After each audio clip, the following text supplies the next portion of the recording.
Suốt 66 triệu năm, các cậu đã gọi sai tên Mị rồi đấy. Xin chào, Mị là Triceratops. Nếu các cậu đang xem hoặc đang nghe video này thì xin chúc mừng. Cuối cùng cũng có người chịu ngồi yên, mở lòng ra nghe câu chuyện của Mị rồi. Sau hơn 66 triệu năm nằm im dưới lòng đất, Thiết nghĩ đã đến lúc cô nàng khổng lồ này phải tự cầm mic lên tiếng. Bởi vì con người và cái đống sách giáo khoa lịch sử của các cậu đã hiểu sai, hiểu lệch và dìm hàng Mị đây quá lâu rồi. Ngồi cho vững nhé, vì mọi thứ các cậu tưởng mình đã biết hết sắp bị lật tung hết cho mà xem. Các cậu gọi Mị bằng cái tên rất mỹ miều, khủng long ba sừng. Nghe thì sang đấy, nghe thì chuẩn chiến thần đấy, được của nó đấy. Nhưng xin lỗi nhé, đây chính là cú lừa đầu tiên trong lịch sử cổ sinh vật học. Để bật mí cho mà nghe này, 2 chiếc sừng dài ngõn, nhọn quắt nằm ngay trên mắt Mị. Đúng, nó là xương xịn 100%. Còn cái sừng ngắn ngủn, tù tù nằm ở trên mũi Mị ấy hả? Người ta tin rằng nó không có loại xương đặc như 2 sừng kia. Phần nhô ra bên ngoài chủ yếu được bao bọc bởi một lớp keratin. Mà keratin là cái gì? Chính là cái chất cấu tạo nên móng tay móng chân và cái mái tóc mà các cậu phải đi gội đầu mỗi ngày đấy. Nên xét cho công bằng, Mị không hẳn là 3 sừng chuẩn chỉnh đâu. Có thể nói là cô nàng 2 sừng và một cái móng tay. Vậy mà suốt bao nhiêu năm, báo chí phim ảnh toàn vẽ Mị như thể lắp 3 thanh giáo sắt lên mặt. Thôi thì cái tên 2 sừng rưỡi nghe nó hơi phèn, chả sang chảnh gì cả. Nên thôi tạm nhắm mắt bỏ qua vậy, cho các cậu gọi 3 sừng cho nó oai đấy nhé. Ha ha. Bóc phốt tiếp đây này, cái đầu big size và quả não đi vào lòng đất. Riêng phần hộp sọ của Mị, tính cả cái khiên xương, có thể dài tới hơn 2 mét. Nó thuộc hàng những cái đầu to nhất mà các cậu từng phát hiện được đấy nhé, mỗi lần bước đi trong rừng. Chẳng cần phải đưa danh thiếp hay dán nhãn thương hiệu, ai nhìn thấy cái bóng khổng lồ từ xa cũng biết chị đại Triceratops đang đến đấy. Rất oai phong, rất sang xịn Mị đúng không? Nhưng mà cái fun fact này mới làm Mị đau lòng mỗi khi nhớ lại này. Dù đội cái đầu to gần bằng một chiếc ô tô nhỏ, bộ não của Mị thì lại quá khiêm tốn đến bất ngờ, nhỏ xíu xiu so với thân hình đồ sộ này. Đúng vậy đấy, không nghe nhầm đâu. Đầu thì to vật vã, mà bộ não thì bé tí tẹo teo. Bởi thế nên ngày xưa, mấy ông nhà khoa học đầu tiên đào được hộp sọ của Mị, sau khi đo đạc xong liền xì xầm với nhau, cô này chắc đầu to ốc trái nho. Ngốc lắm đây, cay thế chứ lị. Nhưng mà Mị xin đính chính, não nhỏ không có nghĩa là không thông minh đâu nhé. Mặc dù não hơi hạn hẹp về kích thước, nhưng nó xử lý chính xác đúng những việc một cô nàng ăn cỏ cỏ nặng vài tấn cần làm đấy. Mị vẫn sống tốt, sống khỏe, xưng hùng xưng bá suốt cả hàng triệu năm với quả não nhỏ xíu đó đấy thôi, thì có làm sao? Mà khoan đã, trước khi thành cô nàng khổng lồ oai phong như bây giờ, Mị cũng từng có một thời bé bằng nắm tay dễ thương lắm đấy các cậu ạ. Đúng rồi đấy, Mị bắt đầu cuộc đời chỉ là một quả trứng bé bé nằm trong ổ. Lúc mới chui ra khỏi vỏ, Mị không hề có sừng nhọn, cũng chẳng có cái khiên hoành tráng. Trên mặt Mị khi đó chỉ có mấy cái mấu nhỏ xíu, tày tày, trông vô hại đến mức buồn cười. Một cô bé Triceratops như Mị ngày đó chẳng dọa được ai, mà lại là món mồi ngon trong mắt đủ loại kẻ săn mồi. Thế nên tụi Mị phải học một bài học sinh tồn quan trọng nhất, phải đi theo đàn người lớn đi vòng ngoài, dựng thành một bức tường sừng và khiên. Còn lũ nhóc thì được giấu ở giữa, an toàn tuyệt đối. Cái sừng của Mị lớn dần theo năm tháng. Ban đầu nó còn cong ngược ra sau như 2 dấu hỏi, rồi mới từ từ vươn thẳng, chĩa về phía trước, biến thành 2 ngọn giáo mà cả T-Rex cũng phải dè chừng. Nên mỗi khi thấy một cô cậu Triceratops mặt non choạt, đừng vội chê tụi nó vô hại nhé, vì chỉ vài năm nữa thôi, cái mặt non đó sẽ thành một cỗ máy 2,5 tấn mà các cậu không muốn đụng vào đâu nhé. Mà đang nói đến chuyện ăn uống, đây mới là quả phun phát hú hồn này. Trong cái miệng của Mị có tới hàng trăm chiếc răng đấy. Nghe con số phát khiếp chưa? Xếp lại thành từng cụm dày đặc, tầng tầng lớp lớp. Nhưng mà đừng sợ, cái bộ răng đồ sộ đó không dùng để xé thịt hay gặm xương bất kỳ ai cả. Các nhà khoa học gọi cấu trúc đó là battery răng. Cứ một chiếc mòn đi thì lại có chiếc mới mọc lên thay thế, liên tục suốt cả cuộc đời. Chỉ để làm đúng một nhiệm vụ, nghiền nát mấy cái lá cọ cứng như đá, cành cây khô và dương xỉ. Các cậu cứ tưởng tượng một ngày của Mị thế này. cả ngày cắm mặt vào bụi cây, dùng cái mỏ quặp cứng như mỏ vẹt để giật đứt từng khúc của cái thực vật dai nhách kia. Rồi nhai không ngừng nghỉ. Cả tấn cây cỏ mỗi ngày chui qua cái cối xay răng.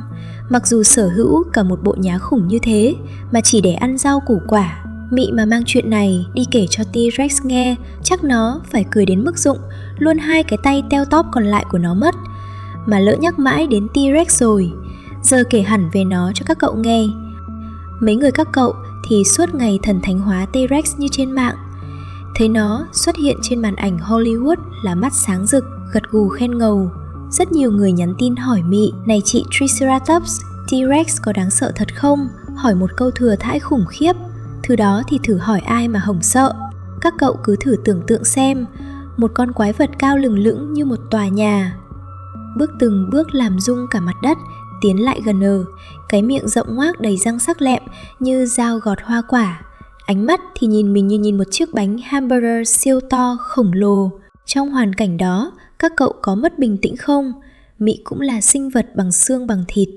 Mị cũng biết sợ chứ. Tím của Mị lúc đó đập thình thịch như trống trận. Nhưng biết sợ chứ Mị không có ngu mà quay lưng bỏ chạy. Thứ nhất, vì cái thân hình vài tấn này chạy thì không nhanh bằng ai. Thứ hai, càng chạy thì càng làm người ta kích thích cái bản năng săn mồi, nên mỗi khi không còn đường lui, Mị hít một hơi thật sâu, rồi lập tức xoay người lại, 4 cái chân như 4 cái cột đình bám chặt xuống đất, hạ thấp chiếc đầu khổng lồ nặng trịch xuống sát mặt đất, chĩa hai chiếc sừng nhọn quắt thẳng về phía trước như một bức tường rào sắt ấy. Nghe cũng lực mà. Bụi bay mù mịt, hai đứa nhìn thẳng vào mắt nhau và Mị nói với T-Rex, này ông tướng kia, muốn có đồ ăn tối thì cứ nhảy vào đây mà sơi, và đây mới là bằng chứng đắt giá nhất. Sau này người ta tìm thấy hóa thạch khiên xương và sừng của các chị em Triceratops khác có nguyên những vết răng T-Rex cắn hẳn vào. Nhưng điểm mấu chốt ở đây là gì các cậu biết không? Nhiều vết thương trong số đó đã liền sẹo. Nghĩa là sao? Nghĩa là con T-Rex đó đã từng đớp chúng. Nhưng nó không hạ gục được con Triceratops đó, vẫn sống sót mà bỏ đi rồi lành lại. Nó có răng to, được chấp nhận. Nhưng các cậu nhìn lại đôi tay teo tóp của nó mà xem. Hai cái tay ngắn tẹo teo, đến cái đồng hồ đeo tay còn không tự đeo nổi, cái lưng ngứa cũng không tự gãi được, dây giày có khi người khác cũng phải buộc dùm. Thì muốn xé xác một cô nàng ôm hai thanh giáo nhọn như Mị cũng đâu có dễ ăn chút xíu phải không? Còn cái khiên xương xỏi rộng ra sau đầu Mị thì sao? Nhiều người nghĩ nó đơn thuần là cái khiên chống đạn để đỡ cú cắn của kẻ thù. Thì cũng đúng một phần nhỏ thôi. Thực ra, các nhà khoa học tin rằng nó còn là một món phụ kiện thời trang triệu đô đấy. Nó giúp tụi Mị trông to lớn hơn hẳn trước mặt đối thủ. Có thể còn giúp phần nào trong việc phát tín hiệu và điều hòa cơ thể dưới ánh nắng thời tiền sử. Và một trong những công dụng được đồn đoán nhiều nhất, chuyện tình cảm. Giờ thì kể các cậu nghe về cái mùa vui nhất năm. Đến mùa sinh sản, cả một vùng rừng bỗng nhiên rộn ràng hẳn lên. Mấy anh đực thi nhau lôi hết đầu nghề ra khoe. Anh nào cũng vươn cổ, nghênh cái khiên to đùng của mình lên cao hết cỡ, đi qua đi lại làm dáng. Còn tụi con gái tụi Mị thì làm gì? Thì ngồi một chỗ, chấm điểm chứ làm gì. Khiên của anh nào to hơn, cân đối hơn, đường sừng oách hơn thì tụi Mị mới chịu liếc mắt để ý một cái. Mấy anh yếu bóng vía, khiên bé tí, đứng lấp ló phía sau à. Thôi next, có khi hai anh đực còn khóa sừng vào nhau, đẩy qua đẩy lại thi xem ai khỏe hơn để gây ấn tượng. Chứ không phải lúc nào cũng lao vào húc chết nhau đâu. Phần lớn chỉ là màn đọ dáng hơn thua thôi. Đừng có mà cười Mị. Chính các cậu bây giờ đi hẹn hò cũng chấm điểm đối phương từ đầu đến chân còn gì. Chỉ có điều Mị làm chuyện đó trước các cậu 66 triệu năm thôi đấy. Mà chưa hết đâu nhé. Tụi Mị còn đóng vai trò của những kiến trúc, sư hệ sinh thái đẫy. Vì cơ thể to lớn và ngốn một lượng thực vật khổng lồ suốt 365 ngày mỗi năm nên đi tới đâu, tụi Mị dọn quang cây cỏ tới đó, phát quang cả những lối đi trong rừng. Và tất nhiên, sản phẩm đầu ra của tụi Mị cũng nhiều tương xứng. Đống phân đó mang theo hạt giống và chất dinh dưỡng, rải đi khắp nơi tụi Mị đặt chân qua. Mấy người nhìn vào thì bảo đó là vấn đề vệ sinh môi trường, còn Mị gọi đó là dịch vụ trồng cây và bón phân miễn phí. Một đàn khủng long ăn cỏ đi qua, cả một vùng thực vật có thể thay đổi theo. Nghe oách xà lách chưa? Ăn cỏ thôi mà cũng thành người có công với cả cái hành tinh này đẫy. Thế giới xung quanh Mị ngày xưa cũng nhộn nhịp và đông đúc lắm, chứ không phải chỉ có mỗi Mị với T-Rex đứng mà nhìn nhau đâu. Đầu tiên là anh bạn Ankylosaurus, cái anh mập giáp sắt từ đầu đến chân, đuôi đeo quả chùy xương to tướng. Mối quan hệ giữa Mị và anh này rất đơn giản, tôn trọng lẫn nhau và giữ khoảng cách. Tụi Mị chỉ là người bạn, anh đi đường anh, tôi đi đường tôi. Một bên ôm 2 thanh giáo, một bên vác cái chì có thể đập gãy xương ống chân. Ai mà dại gì lại đi gây sự với cái gã đó, để T-Rex đứng ngoài ngồi cười à. Tụi Mị như 2 kẻ giang hồ gác kiếm, gặp nhau ở bờ sông thì gật đầu cái nhẹ, rồi ai ăn cỏ phần người nấy. Thứ hai là Lũ Edmontosaurus, loài khủng long mỏ vịt. Đấy mới là hội bạn ăn chay cạ cứng của tụi Mị này. Bọn họ đi thành từng đàn đông đúc, kêu la ồn ào náo nhiệt cả một góc rừng. Mị rất thích đi kiếm ăn gần đàn của họ, không phải vì mê tám chuyện đâu, mà vì bọn họ chính là cái hệ thống báo động chạy bằng cơm đỉnh nhất, mắt thì cực tinh, tai lại cực thính. Mỗi lần T-Rex mò lại gần, Mị chưa kịp thấy bóng dáng thì lũ mỏ vịt đã nháo nhác quác quác quác bỏ chạy không còn một đứa nào. Nghe tiếng động gãy cành và tiếng la náo loạn của họ, Mị chỉ việc thong thả nốt miếng lá cây, xoay người lại, hạ sừng thủ thế, sẵn sàng tiếp khách thôi. Và cuối cùng là mấy gã Dakota Raptor nhỏ con ma ranh, lúc nào cũng đi thành đàn 3-4 con lắt cắt. Bọn nó không đủ tuổi đụng vào một cô Triceratops trưởng thành như Mị đâu, nhưng hay có trò lảng vảng xung quanh, chờ Mị ăn rơi ăn rớt cái gì thì nhặt, hoặc rình mấy bé Triceratops nhỏ mất tập trung mỗi lần thấy bóng dáng mấy gã choai choai đó lấp ló trong bụi rậm. Chẳng cần phải gầm rú lên làm gì cho mệt người, Mị chỉ cần dậm mạnh cái chân vài tấn xuống đất một phát, ui nhô, mặt đất rung rinh là cả lũ lại nháo nhào tản ra như ong vỡ tổ. Nhưng mà các cậu biết không, không có một triều đại nào là kéo dài mãi mãi.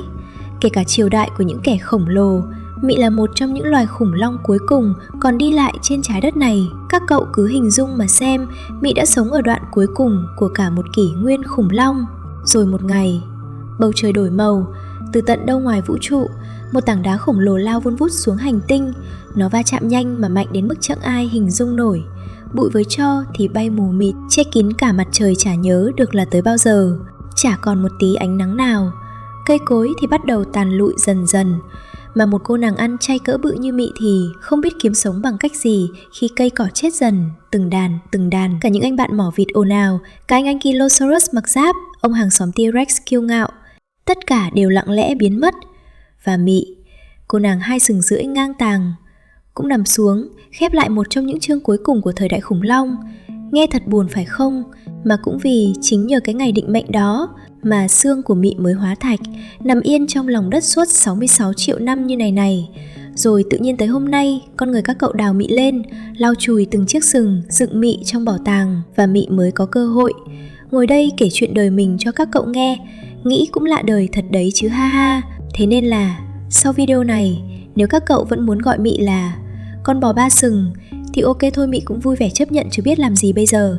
Nhưng Mị chỉ hy vọng một điều nhỏ thôi, lần sau mỗi khi nhìn thấy hình ảnh của Mị trên sách báo, phim ảnh hay trong bảo tàng, các cậu sẽ nhớ đằng sau 3 chiếc sừng đó không phải là một chiếc xe tăng hiếu chiến, cũng chẳng phải một con bò ngốc nghếch đâu nhé, mà là một cô nàng 2 sừng rưỡi, đầu to óc bé, sở hữu cả một cối xay răng chỉ để ăn chay.